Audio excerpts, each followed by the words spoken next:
मैं राहुल गांधी से जानना चाहता हूं कि 60 साल आपने देश में राज किया है, तो उस समय आपने महंगाई पर क्या कंट्रोल किया है और आपके पास कौन सी ऐसी जादू की छड़ी है कि आप 2024 में देश की महंगाई को रोकेंगे और बेरोजगारी को दूर करेंगे।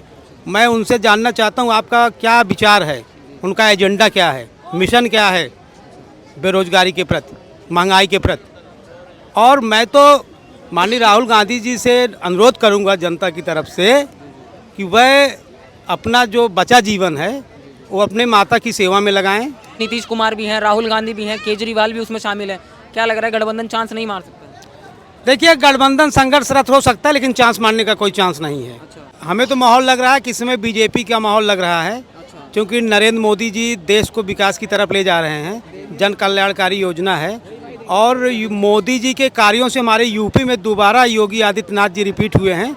इससे आशा है कि यूपी के देखते हुए इस हमारे दिल्ली में भी बीजेपी सरकार जरूर बनेगी। नमस्कार सर, आपका नाम क्या हुआ? मेरा सर नाम सर संतोष पांडे है। अच्छा, कहाँ से हैं पांडे जी? मैं सर यूपी प्रतापगढ़ से हूँ। यूपी से हैं। सर, इलेक्शन का माहौल क्या लग रहा है? जैसे अभी विधानसभा चुनाव गए, अभी लोकसभा के चुनाव आने वाले हैं, क्या माहौल लग रहा है किसकी सरकार जो है वो बन सकती है?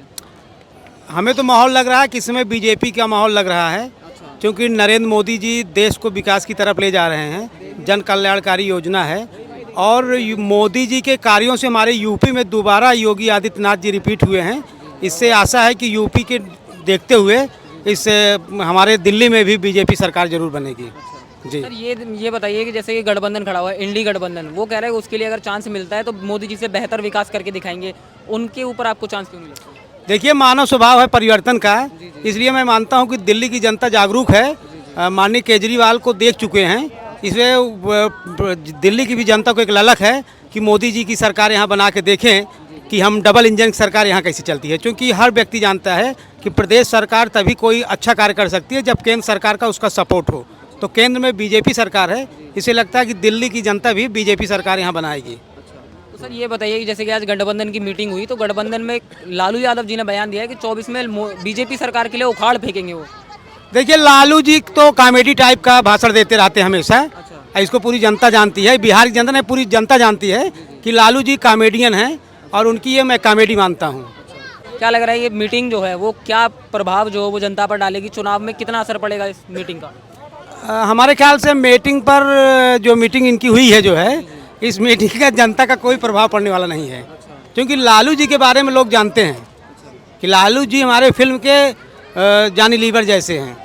हाँ, मगर गठबंधन में सिर्फ लालू यादव नहीं है, नीतीश कुमार भी हैं, राहुल गांधी भी हैं, केजरीवाल भी उसमें शामिल है।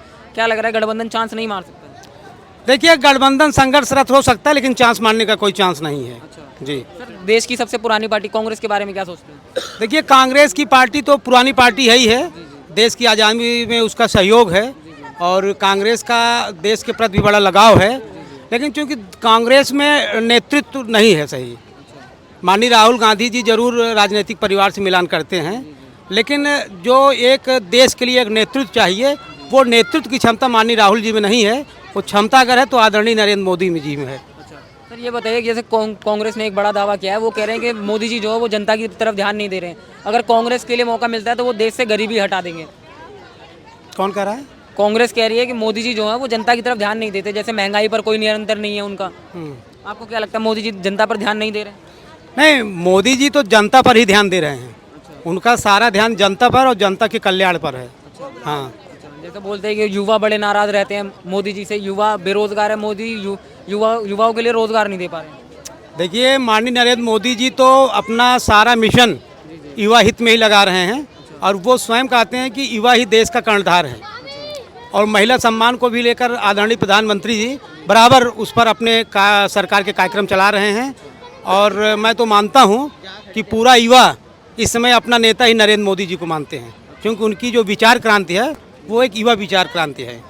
और माननीय राहुल जी तो अब युवा भी नहीं रह गए हैं, क्योंकि ओल्ड मैन की तरफ जा रहे हैं।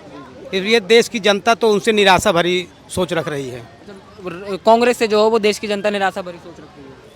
देखिए, कांग्रेस के लिए तो मैं मानता हूं कि मैं फिर वही कहना चाहूँगा कि कांग्रेस पार्टी अच्छा है, उसका कार्य अच्छा है, लेकिन चूंकि नेतृत्व परिवर्तन का छोड़िए, लेकिन उसमें नेतृत्व करने की क्षमता नहीं है। हाँ, माननीय राहुल गांधी जी जरूर राजनीतिक परिवार से हैं, अच्छे प्रधानमंत्री के परिवार से हैं, लेकिन राहुल जी में देश के नेतृत्व करने की क्षमता नहीं है। हाँ, जैसे कि आप जानते हैं कि लोकसभा के सबसे बड़े मुद्दे जो रहे वो सरकारों के लिए वो महंगाई और बेरोजगारी रही। तो ये जो मुद्दे हैं ये इलेक्शन पर कितना असर डालने वाले हैं, क्योंकि राहुल गांधी ने गारंटी दी है कि अगर उनकी सरकार बनेगी तो महंगाई भी हटाएंगे, गरीबी भी हटाएंगे और बेरोजगारी भी हटाएंगे। मैं राहुल गांधी से जानना चाहता हूँ कि 60 साल आपने देश में राज किया है, तो उस समय आपने महंगाई पर क्या कंट्रोल किया है, और आपके पास कौन सी ऐसी जादू की छड़ी है कि आप 2024 में देश की महंगाई को रोकेंगे और बेरोजगारी को दूर करेंगे। मैं उनसे जानना चाहता हूँ आपका क्या विचार है, उनका एजेंडा क्या है, मिशन क्या है बेरोजगारी के प्रति, महंगाई के प्रति। और मैं तो माननीय राहुल गांधी जी से अनुरोध करूंगा जनता की तरफ से कि वह अपना जो बचा जीवन है वो अपने माता की सेवा में लगाएं, क्योंकि उन्होंने अपनी माता को एक बहू नहीं दिया है। जो हमारे पंडित जवाहरलाल नेहरू हमारे देश के प्रथम प्रधानमंत्री थे, देश के प्रति उनका बड़ा योगदान है, तो अपने परिवार के प्रति उनका नहीं ध्यान है तो देश के प्रति उनका ध्यान कहाँ से होगा। सर अब अभी जो है कल ही ईडी ने केजरीवाल जी के पास दोबारा समन भेजा है, उनके लिए पूछताछ के लिए बुलाया गया है। क्या लग रहा है केजरीवाल जी इलेक्शन तक बाहर रह पाएंगे? देखिए, केजरीवाल जी का जहाँ तक प्रश्न है, केजरीवाल जी एक ईमानदार नेता हैं, लेकिन उनकी क्षमता जो है अभी प्रदेश लेवल की है, पूरे देश में नहीं जा पा रही है। और कांग्रेस के जो राष्ट्रीय अध्यक्ष जी हैं, मैं उनसे निवेदन करूंगा कि यदि वो अपना संसदीय नेता का चुनाव कर दें तो शायद कांग्रेस विकसित हो सकती है।